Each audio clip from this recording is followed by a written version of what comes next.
시간 빠르다는 생각 안 해봤나요 혹시? 빠르죠. 네. 지금 뭐 4분의 1 넘은 거잖아요 지금. 아니 뭐 홀란드 뭐 이적했다 뭐 어쨌다 뭐 그리고 그 뭐야 뭐 아스날 프리시즌에 개 잘한다 이런 얘기 나오고 프리시즌 중계했던 게 엊그제 같은데 지금 벌써 10월 넘었고 그리고 홀란드 이고 그리고 아스날 지금 리그 1위고. 근데 프리시즌 얘기하니까 아스날이랑 맨시티 프리시즌 때 괜찮았어요. 네. 근데 토트넘이 프리시즌 때 괜찮았냐? 그렇게 보긴 어려운데 일단 결과를 잘 내서인지 리그에서는 3위 순항하고 있습니다. 네, 꾸준하게 승수를 챙기고 승점을 쌓고 있습니다. 지금 브라이튼 잡고 6승 2무 1패 프리미어리그 3위. 성적 좋다. 이 잔여 경기랑 관계없어요. 밑에 팀들이 승점 쌓고 그러니까 경기수 지금 9경기, 8경기 약간 차이 있거든요. 첼시 같은 경우는 8경기를 하긴 했는데 경기수 차이는 있지만 어쨌든 잔여 경기 관계없이 토트넘은 지금 3위를 마크를 하고 있는데 이게 참 브라이튼이라는 팀이 저는 이 보드 지인이 감독을 보는 이 시선이나 선임하는 게 되게 괜찮다고 느낀 건 그레이엄 포터라는 대단한 감독을 데려왔고 그렇죠. 그래서 브라이튼이 나름의 이 프리미어리그 내에서의 경쟁 체제를 구축하는 데 큰 공헌을 했는데 이 포터가 급작스럽게 떠나는 자리에 사소올로 그리고 샤흐타르에서 굉장히 전술적으로 좋은 모습을 보였었던 데체르비를 데려왔단 말이죠.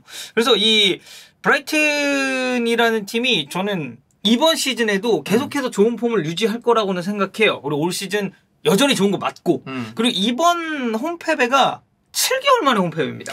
리그 사실 올 시즌에 브라이튼 팬들이 걱정했던 부분들은 뭐냐면은 나간 선수들은 많은데 들어온 선수들이 있었느냐? 그런 게 아니었거든요. 그러니까 이적 시장 보강이 잘 이루어진 게 아닌데도 불구하고 지난 시즌과 비교했을 때 올 시즌 전반기의 모습이 굉장히 좋았어요. 홈에서의 경기력은 워낙 더 좋았고. 그러니까 뭐 포터 감독의 그런 전술적인 특색 중에 좀 뚜렷한 것은 뭐 트로사를 윙백으로 기용해가지고 공격력을 살렸다는 부분이라든지 아니면 맥칼리스터를 기존 2선에서 3선으로 내려주면서 이 선수가 가진 장점을 좀 극대화시킨 그런 부분이 브라이튼 상승세 주 요인이라고 봤는데 데체르비 감독도 저는 기존 전술적인 컨셉은 큰 틀에서는 다르지 않게 가져갈 거라고 봅니다. 근데 이 정말 홈에서 강력했고 패배가 없었던 브라이튼을 상대로 7개월 만에 홈패배를 안겼다는 점 그리고 심지어 7개월 이전 그러니까 브라이튼이 마지막으로 홈패배를 당했었던 것도 토트넘전이에요. 아 그래요? 네. 토트넘이 그때 2대0으로 이겼습니다.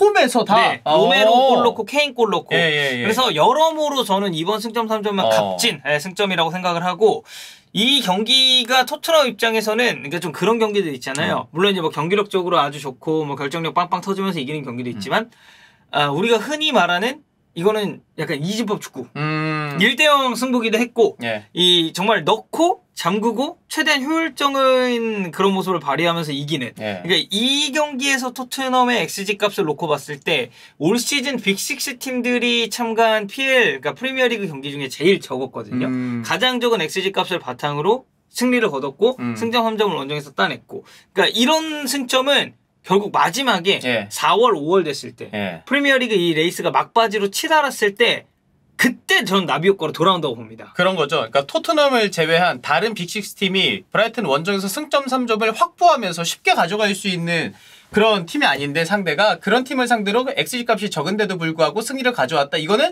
추후의 평가 받았을 때 더 좋은 승점이라고 할 수 있는 얘기고 사실 강팀 잡나 약팀 잡나 승점 3점은 똑같은데 승점 3점이란 건 100% 결과를 다 가져온 거니까 그렇죠. 이거는 충분히 박수받을 결과다 라고 봐야 되는 거죠. 저도 어쨌든 승점을 챙긴 거에 토트넘은 좀 초점을 맞춰야 될 것 같고요. 저는 어쨌든 이 XG 값이 낮긴 했지만 이날 또 중요한 것은 손케 듀오의 합작골이 굉장히 오랜만에 나왔다. 아니 그거 K는 그 앞에서 어떻게 그거를 머리로 돌려놓죠? 근데 그게 스트라이커예요. 그러니까 이게 되게 본능적인 거거든. 그러니까 보면 손흥민이 이거 줄 거니까 내가 여기서 헤딩으로 이거를 뭐 돌려놔야지 뭐 해야지 헤딩 이렇게 돌려요? 네. 그런 문제가 아니라 그냥 손흥민 사실 그거 되게 좀 애매한 볼이긴 했거든요.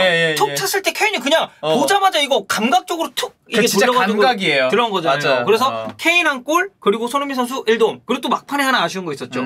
좌측에서 감아 때려가지고 맞아요. 그 레스터 시티전 득점이랑 똑같이 들어갔는데 이게 결국에는 옵사이드로 선언이 되면서 이 득점에서는 손흥민 선수가 다음 리그 매치로 좀 미뤄야 되는 아쉬움을 남겼습니다. 어쨌든 토트넘 입장에서는 아주 좋은 승리를 거뒀다. 이 전술적인 부분을 조금 보면 이날 콘테가 꺼내든 거는 기존의 3-4-3 시스템이 아닙니다. 3-5-2 중앙 지역에 3명의 미드필더가 위치한 이 전술을 들고 나왔어요. 이게 3명의 미드필더가 상대 중앙 지역에 대한 침투를 이 수적인 우세 어쨌든 중원에 자리 잡고 있는 숫자가 기본적으로 많으니까 이 수적인 우세를 바탕으로 좀 틀어막는 형식이었는데 브라이튼이 측면 쪽에서 빌드업을 전개할 때는 저는 윙백 그리고 미드필더 한 명이 계속해서 2대1 구도를 만들어내는 걸 아주 인상적으로 봤어요. 그러다 보니까 여기서 토트넘이 얻을 수 있는 장점은 기존의 3-4-3 때 되게 비판 많이 받았었던 포인트가 뭡니까? 굉장히 많죠. 윙백들이라던가 오른쪽 스토퍼에 로메로 대신 산체스 나왔을 때 아쉬움도 있었고. 그렇죠. 그리고 저는 여기 추가적으로 본 건 공격진들 특히 손흥민 쪽. 뭐 동선이라던가 수비 가담하는 빈도가 너무 많다 보니까 그러니까 이 반대로 생각했을 때 손흥민이 공격적으로 가서 뭔가 제 역할을 해줘야 될 때가 많지도 않았고 공격적인 롤보다는 수비적인 롤로 손흥민을 쓰는 거에 대해서 비판의 목소리가 꽤 많았죠. 많았죠. 그리고 네, 손흥민은 사실 수비 쪽보다는 공격적으로 올렸을 때 제 역할이 훨씬 더 잘 나오는 선수고. 근데 윙백과 미드필더 한 명이 계속해서 2대1 구도를 만들다 보니까 그만큼 손흥민 선수가 수비 가담하는 빈도가 이전 경기들보다는 줄어들었어요. 그러니까 윙백과 미드필더의 2대1 구도라고 했는데 그 미드필더의 숫자가 3-4-3일 때 한 명이 부족하다 보니까 손흥민이 내려와서 그래서 우리가 그 얘기했잖아요. 패스맵이라던가 히트맵 보면은 그냥 왼쪽 미드필더로 나온 것 같다. 손흥민 중앙 미드필더로 나온 것 같다. 이 얘기를 했는데 미드필더 한 명이 더 생기다 보니까 그런 것들이 덜해졌다라는 거죠. 그렇죠. 호이비에르, 비수마, 벤탄쿠르 이렇게 3미들 조합이었는데 이 3명의 미드필더가 중앙 지역에 자리를 잡다 보니까 브라이튼 중원과의 힘싸움에서 쉽게 밀리지 않았고 호이비에르가 상당히 전방적인 이 활동폭을 가져가면서 공수 양면에 걸쳐서 좋은 가담을 해줬습니다. 이 브라이튼의 경우에는 맥칼리스터, 카이세도 그리고 여기 이제 위쪽으로 시선 옮겼을 때는 트로사드나 이 파스칼 고로스 같은 이 자원들까지도 중원 수차싸움에 가담을 하긴 했습니다만 이게 토트넘이 투미들이 있었다면 저는 이거는 쌈 싸먹히는 그림이 나올 수도 있었다고 봐요. 근데 어쨌든 중원의 숫자가 하나가 늘어남으로써 결국에는 이 볼 전개를 함에 있어서 그리고 중원 싸움, 중원의 힘싸움을 함에 있어서 토트넘이 어느 정도 우위를 잡고 경기를 풀어갈 수 있었다라고 봐주시면 될 것 같습니다. 이 수비 상황에서도 좀 볼 포인트가 있는데 5백과 4백을 저는 조금 더 유기적으로 오가는 형태를 갖췄다고 봐요. 정확히는 백스리 혹은 이제 백포인데 이게 3-3-2-2 형태가 될 수도 있었고 이거는 이제 5-3-2와 약간 같은 느낌이겠죠. 그리고 또 하나를 봤을 때는 4-4-2 같은 형태도 띄었습니다. 그러니까 포백으로 전환하는 상황에서는 좌측 스토퍼로 굉장히 오랜만에 선발 출전을 한 이 벤 데이비스가 좌측 미드필더처럼 사이드에 자리를 잡는 형태였어요. 그러다 보니까 이 데이비스의 전진성을 여기서 볼 수가 있었고 뭐 물론 데이비스는 이날 백스리 좌측 스토퍼로서의 역할도 좋았습니다. 근데 4-4-2 플랫포 형태로 전환을 할 때도 앞쪽으로 전진하면서 이 중원 싸움에 가담하는 그림도 굉장히 잘 그려졌다. 라고 생각을 해야 될 것 같고 이 세세뇽이 이제 좌측 윙백을 맡았잖아요. 그러다 보니까 이 3백 스토퍼인 벤 데이비스와 굉장히 좋은 협업 플레이가 보였습니다. 데이비스의 전진성도 여전히 좋은 장면이 꽤 많았고 그래서 이날 또 하나 확인할 수 있었던 건 중원의 3미들 조합 외에도 좌측에 세세뇽 그리고 오른쪽에는 도어티가 나왔단 말이죠. 근데 기존에 출전한 페리시치와 에메레송보다는 세세뇽 그리고 도어티 조합이 훨씬 낫다.